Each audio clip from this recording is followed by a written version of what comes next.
Praise the lord. ఈ దిన దేవుని వాగ్దానము. యెహోవా యందలి భయము జ్ఞానమునకు మూలము. ఆయన శాస్త్రమును అనుసరించు వారందరూ మంచి వివేకము గలవారు. ఆయనకు నిత్యము స్తోత్రము కలుగుచున్నది. కీర్తనల గ్రంథము 111వ కీర్తన 10వ వచనము. మనము సామెతల గ్రంథము చదువుతున్నప్పుడు జ్ఞానము కలిగి నడుచుకునే వారికి ఎన్నో ధారాళమైన వాగ్దానాలు ఇవ్వబడి ఉన్నాయి. దేవుని యందు భయభక్తులు కలిగి ఆయనను పూజించుటయే జ్ఞానమునకు మూలమని తెలుసుకుంటున్నప్పుడు భక్తి కలిగి ఉండుట, ఆరాధించుటలో ఉన్న ప్రాముఖ్యతను గ్రహిస్తాము. జ్ఞానము కలిగి నడుచుకున్న వారు ఐశ్వర్యవంతులవుతారని బైబిల్ తెలుపుతున్నది. వారు దీర్ఘాయుష్మంతులవుతారు. వారు చాలా సంతోషంగా ఉంటారు. వారు ఆశీర్వదింపబడతారు. ఎంతగా అంటే ఇతరులు అసూయపడేంతగా. అయితే అటువంటి జ్ఞానము ఆరాధన లేకుండా లేనేలేదు.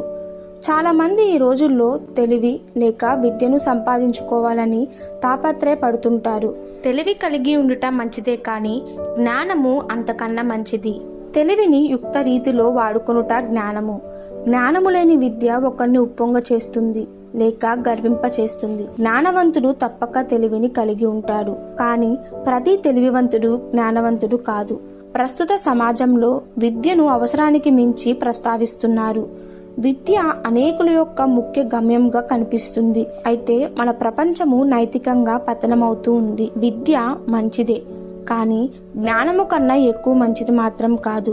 జ్ఞానాన్ని వెండి బంగారముల కొరకు వెతుకున్నట్లుగా వెతుకమని బైబిల్ తెలియపరుస్తున్నది. జీవితానికి అది మూలాధారము. జ్ఞానమునకు మించిన ప్రాముఖ్యమైనది మరొకటి లేదు. అయితే దానికి మూలము భక్తి మరియు ఆరాధన. ఆరాధించువారు దేవునిచే జ్ఞానోపదేశమును పొందుతారు.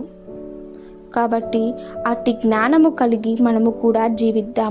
ఈ దిన దేవుని వాగ్దానము మనందరి జీవితంలో నెరవేరులాగున ప్రభు కృప మనకి తోడై ఉండును గాక. ఆమెన్. God bless you.